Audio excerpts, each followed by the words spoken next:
आप देख रहे हैं अपना बिहार और आपके साथ मैं हूं विवेक। मुंगेर में मेडिकल कॉलेज और अस्पताल के शिलान्यास कार्यक्रम में मुख्यमंत्री नीतीश कुमार ने एक बार फिर से बिहार के लिए स्पेशल स्टेटस की मांग की है। नीतीश कुमार ने इसके लिए विशेष अभियान चलाने की बात कही। नीतीश कुमार ने कहा कि अगर बिहार को स्पेशल स्टेटस मिल जाएगा तो 2 साल में बिहार की गरीबी खत्म कर देंगे। तो स्पेशल स्टेटस की मांग और विशेष दर्जे के लिए अभियान चलाने की बात कही। उन्होंने कहा कि बिहार को अगर मिला स्पेशल स्टेटस का दर्जा तो गरीबी खत्म हो जाएगी। मुख्यमंत्री नीतीश कुमार ने अभी तक का सबसे बड़ा बयान दिया है, खासकर विशेष दर्जे की मांग को लेकर। तो बिहार के लिए विशेष दर्जे की मांग अब होने लगी है और एक मन से बिहार में सरकार में शामिल दोनों ही दल इसकी मांग कर रहे हैं। प्रदान करेगा। केंद्र से तो हम लोग कह न रहे कि विशेष राज्य का दर्जा दे दीजिए। हम लोग तो तब से कह रहे हैं। कितना कितना पिछड़ापन है भाई। अभी लोग तो झूठ ही ना बोलते रहते हैं किसी को। यहां पर तो पिछड़े लोग अपर कास्ट के भी हैं, हर जात के लोग गरीब लोग हैं। तो बिहार के विस्तार के लिए जरूरी है कि विशेष राज्य का दर्जा बिहार को मिले। तो उसके लिए भी हम लोग पूरा का पूरा अभियान चलाएंगे। तो आप लोगों का समर्थन है ना जी? विशेष राज्य के दर्जा का खड़ा होकर के बोला पूरा का पूरा है। नीचे कहा बैठी है महिला सब, खड़ा होकर बोलो पक्ष में है ना एकदम। तब विशेष राज्य के दर्जा के लिए हम लोगों का पूरा अभियान चलेगा। और आप बोलिए हम लोग तो हर जात के लिए न कर रहे हैं जी। और अगर मिल जाएगा तो अभी जो हम कह रहे हैं कि हर आदमी, जो हम लोगों ने तय कर दिया है कि जो लोग की आर्थिक स्थिति का भी, तो हम लोगों को जितना अपना पैसा उसके हिसाब से हमको 5 साल लगेगा। लेकिन अगर विशेष राज्य का दर्जा दे दे तब 2 साल के अंदर सब गरीबी खत्म हो जाएगी। तो इतना बड़ा चीज है। और डिप्टी सीएम तेजस्वी यादव ने बिहार में जातीय गणना और आरक्षण का दायरा बढ़ाने के लिए मुख्यमंत्री नीतीश कुमार का धन्यवाद दिया है। तेजस्वी यादव ने कहा कि बिहार सरकार सभी को साथ लेकर विकास के रास्ते पर आगे बढ़ रही है। मुख्यमंत्री जी को हम धन्यवाद देते हैं। इन्होंने ऐलान किया है उस आंकड़े आने के बाद कि पिछड़ा समाज, अति पिछड़ा समाज, दलित समाज और एसटी समाज को जो है आरक्षण जो है बढ़ाया जाए। और माननीय मुख्यमंत्री जी ने जो पिछड़ों के लिए, अति पिछड़ों के लिए, दलित भाइयों के लिए, आदिवासियों के लिए जो आरक्षण बढ़ाने का काम किया है, इसके लिए हम तहे दिल से इनको धन्यवाद करते हैं। अब लगभग 65% आरक्षण बढ़ गया है और पहले से ही सामान्य वर्ग के लिए 10% था, यानी 75% जो है वो हो गया है। और माननीय मुख्यमंत्री जी ने एक चीज और इसमें ध्यान देने का काम किया कि इस आरक्षण जो आप लोगों का अधिकार है, जो गरीबों का अधिकार है, इसमें कोई कठिनाइयां कोई पैदा ना करे, उत्पन्न ना करे। इसलिए माननीय मुख्यमंत्री जी ने भारत सरकार को रेकमेंड किया है कि इसको 9वें अनुसूची में जो है डाल दिया जाए, ताकि इसके साथ छेड़छाड़ ना हो, ताकि आप सब लोगों को आरक्षण का लाभ मिले। और मुंगेर से जेडीयू सांसद ललन सिंह ने मुंगेर में मेडिकल कॉलेज और अस्पताल को लेकर बड़ा दावा किया है। ललन सिंह ने कहा कि इस कॉलेज में केंद्र सरकार का एक भी पैसा नहीं लगा है, पूरा का पूरा पैसा राज्य सरकार का इसमें लगेगा। ललन सिंह ने मुंगेर कॉलेज को लेकर बीजेपी द्वारा क्रेडिट लिए जाने पर निशाना साधा है। मुंगेर वासियों को बता देते हैं, बहुत लोगों को कल हम मुंगेर आए, तो जब हम कल मुंगेर आए तो देखे कि बहुत से लोग प्रवचन दे रहे हैं कि मुंगेर का मेडिकल कॉलेज जो है केंद्र की सरकार के पैसा से बन रहा है। अरे भाई, कुछ ज्ञान का वर्धन कीजिए। मुंगेर में जो मेडिकल कॉलेज और अस्पताल बन रहा है उसमें 54 भी भारत सरकार का नहीं लगा है, 4 आना पैसा नहीं लगा है।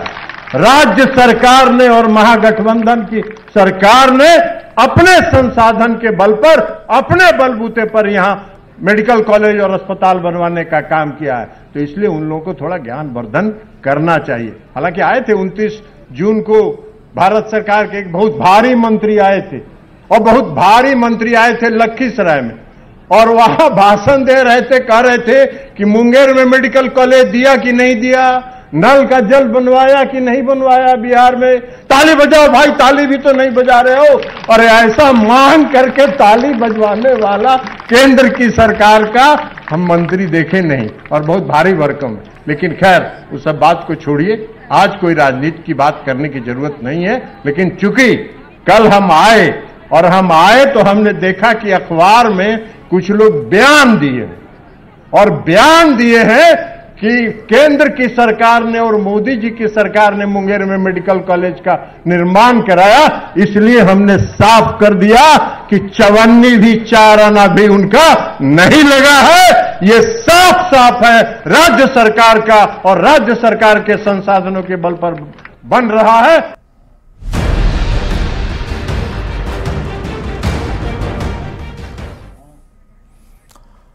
जल संसाधन मंत्री संजय झा का बड़ा बयान सामने आया है। संजय झा ने सीएम नीतीश कुमार के बारे में कहा कि ओबीसी राजनीति का सबसे भरोसेमंद चेहरा नीतीश कुमार हैं। संजय झा का कहना है कि नीतीश कुमार बिहार की राजनीति के केंद्र में हैं। नीतीश कुमार न केवल बिहार के कद्दावर नेता हैं, वो राष्ट्रीय राजनीति में एजेंडा सेट करने वाले नेता। और नीतीश ने पंचायत और स्थानीय निकाय में एबीसी और महिलाओं को आरक्षण दिया।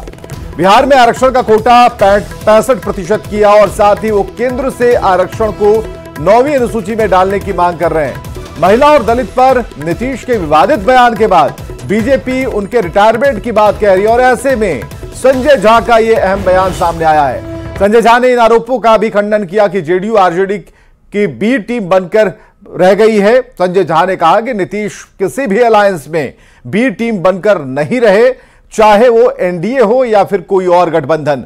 नीतीश हमेशा गठबंधन का चेहरा रहे। संजय झा ने नीतीश के सियासी ढलान वाली बात को नकारा है। संजय झा ने कहा कि नीतीश अचंभित करने वाले नेता रहे। जब भी लोगों ने लिखा है कि नीतीश की राजनीति खत्म होने वाली है, नीतीश ने पूरी निडरता से हमेशा जबरदस्त वापसी की है। नीतीश एजेंडा सेटर की भूमिका में रहे। नीतीश 1977 और 1980 का विधानसभा चुनाव हारे थे, लेकिन फिर उन्होंने योद्धा की तरह वापसी की, और न केवल 1985 का विधानसभा चुनाव जीता, विपक्ष के अहम नेता के तौर पर भी उभरे। तो नीतीश ओबीसी राजनीति के चेहरा हैं और भरोसेमंद चेहरा। बिहार की सियासत के केंद्र में नीतीश कुमार हैं। संजय झा ने जो बड़ी बात कही है वो हम आपको बता रहे हैं। नीतीश ओबीसी राजनीति के सबसे भरोसेमंद चेहरा हैं। इसके अलावा बिहार की सियासत के केंद्र में नीतीश है। तो संजय झा ने एक एक कर सारी बातें बताई हैं मुख्यमंत्री नीतीश कुमार के बारे में, और बिहार की सियासत के केंद्र में नीतीश कुमार को बताया है, और देश के कद्दावर नेता के तौर पर नीतीश के बारे में कई बातें संजय झा ने कही हैं। देश के कद्दावर नेता के तौर पर नीतीश कुमार को रखा है। देश में एजेंडा सेट करने वाले नेता के तौर पर नीतीश कुमार को संजय झा ने बताया है। तो काफी बातें मुख्यमंत्री नीतीश कुमार के बारे में उन्होंने कही हैं, और बिहार की राजनीति के बारे में कई बातें, जैसे कि नीतीश कुमार सबसे भरोसेमंद क्यों है, तो जातीय गणना नीतीश कुमार का मुद्दा रहा है, जो यहां पर सफल भी हुआ। इसके अलावा देश भर में जातीय गणना की चर्चा शुरू हो गई। हर तरफ इसकी मांग हो गई कि भाई जातीय गणना होनी चाहिए। ये नीतीश कुमार ने शुरू किया, और देश भर में जातीय गणना पर सियासत भी हो रही है।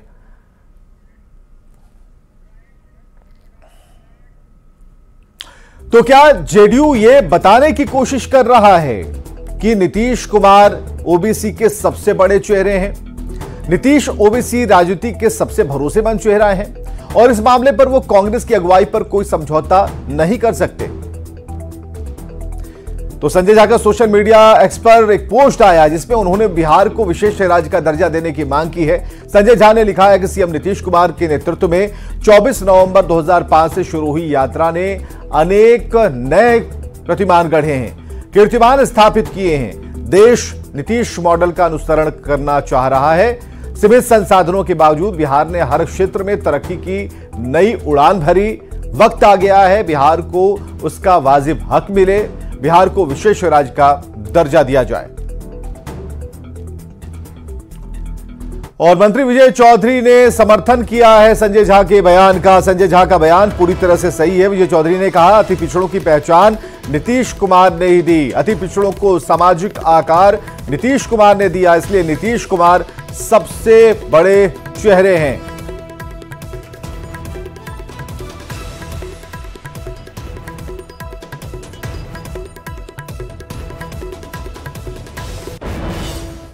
कह रहे हैं कि अति पिछड़े। देखिए, उन्होंने जो कहा है वो इस मायने में जरूर सत्य है कि जब हम अति पिछड़ों की बात करते हैं तो अति पिछड़ों की पहचान से लेके उनको एक अलग समूह के रूप में देखने की बात ही नीतीश कुमार ने की थी। तो स्वाभाविक रूप से जिस सामाजिक समूह की कल्पना, सोच या उसको आकार देने का काम ही जिस नेता ने किया है, तो उस नेता की तरफ अति पिछड़ों का देखना स्वाभाविक है। और संजय झा के बयान पर कांग्रेस ने क्या कहा, यह भी जानते हैं। नीतीश और लालू क्षेत्रीय स्तर पर अति पिछड़ों की आवाज है, यह कांग्रेस का कहना है। कांग्रेस ने कहा कि बिहार में ओबीसी की आवाज उठाते रहे। राष्ट्रीय स्तर पर राहुल गांधी ने आवाज उठाई और सबसे पहले अति पिछड़ों की आवाज उठाई। राहुल गांधी अति पिछड़ों की बड़ी आवाज है, तो कांग्रेस ने तारीफ तो की, लेकिन क्षेत्रीय स्तर के नेता के तौर पर कुमार जी, लालू प्रसाद यादव जी निश्चित तौर पे बिहार के स्तर पर, क्षेत्रीय स्तर पे या वो अपने स्तर पे ओबीसी की आवाज उठाते रहे, लेकिन देश भर में पहली बार बड़ी मजबूती से ओबीसी और एसटी एससी के अधिकार की बात किया तो श्री राहुल गांधी ने सदन में कहा कि 90 सेक्रेटरी में से मात्र 3 ओबीसी क्यों? ये राहुल गांधी जी ने आवाज उठाया। ऐसा क्यों? तब जबकि सर्वाधिक आबादी ओबीसी के है। इसलिए राहुल गांधी जी ने कहा कि इंडिया गठबंधन की सरकार बनते ही जातिगत जनगणना कराएंगे और भागीदारी के हिसाब से हिस्सेदारी देंगे। और इधर बीजेपी ने संजय झा के बयान पर तंज कसा। बीजेपी ने कहा कि महागठबंधन के नेता ये तय कर लें कि कौन अति पिछड़ों की आवाज है। इंडिया गठबंधन के लोग पहले तो आपस में ये तय कर लें कि उनके बीच में से अति पिछड़ा समाज के लिए किसने क्या क्या किया है। क्योंकि घमंडिया गठबंधन में तो श्रेय लेने की एक होड़ लगी हुई है, एक दौड़ सी चालू है जिसमें हर व्यक्ति एक दूसरे को पछाड़ने में लगा हुआ है। अभी जदयू का कहना है कि नीतीश कुमार जी ने अति पिछड़ा समाज के लिए जो किया है वो आज तक किसी ने नहीं किया। कांग्रेस राहुल गांधी को अति पिछड़ा समाज का जीवंत भगवान बना रही है। लालू यादव तो रोज कह रहे हैं कि साहब हम ही ने सब कुछ किया है। और पटना से बड़ी खबर, कार्तिक पूर्णिमा को लेकर बड़ा फैसला। पूर्णिमा के दिन गंगा में नावें नहीं चलेंगी। धारा 144 के तहत परिचालन पर रोक लगा दी गई है। डीएम एसएसपी ने निर्देश दिया है। मॉनिटरिंग के लिए 16 टीम गठित कर दी गई है और 27 नवंबर को है कार्तिक पूर्णिमा और कार्तिक पूर्णिमा के दिन गंगा में नाव नहीं चलेगी। डीएम और एसएसपी ने निर्देश दिया है और इसके लिए मॉनिटरिंग होगी। मॉनिटरिंग के लिए 16 टीम गठित कर दी गई है और यह निर्देश जारी किया गया है। और देखते हैं इस वक्त की हेडलाइंस। हेडलाइंस प्रेजेंटेड बाय महाकोश कच्ची घानी सरसों तेल और रिफाइंड सोयाबीन ऑयल, चुनो सही। सीएम नीतीश कुमार ने एक बार फिर की बिहार को विशेष राज्य का दर्जा देने की मांग। कहा विशेष दर्जा मिलने पर 2 साल के अंदर खत्म हो जाएगी गरीबी। मुंगेर में मेडिकल कॉलेज का सीएम नीतीश कुमार ने किया शिलान्यास। 100 बेड के प्री फैब्रिकेटेड हॉस्पिटल का भी उद्घाटन। जल संसाधन मंत्री संजय झा ने सीएम नीतीश कुमार को बताया ओबीसी राजनीति का सबसे भरोसेमंद चेहरा। कहा देश का एजेंडा सेट करने वाले नेता है सीएम नीतीश। पटना में बीजेपी का पांचदाती और बुनकर सम्मेलन। वीरांगना छलकारी बाई की जयंती के बहाने अति पिछड़ों को लामबंद करने की कवायद। बेंगलुरु में तेज फाइटर जेट में पीएम मोदी ने भरी उड़ान। कहा गजब का था एक्सपीरियंस। देश की स्वदेशी क्षमताओं पर और बढ़ा भरोसा। हेडलाइंस प्रेजेंटेड बाय महाकोश कच्ची घानी सरसों तेल और रिफाइंड सोयाबीन ऑयल, चुनो सही।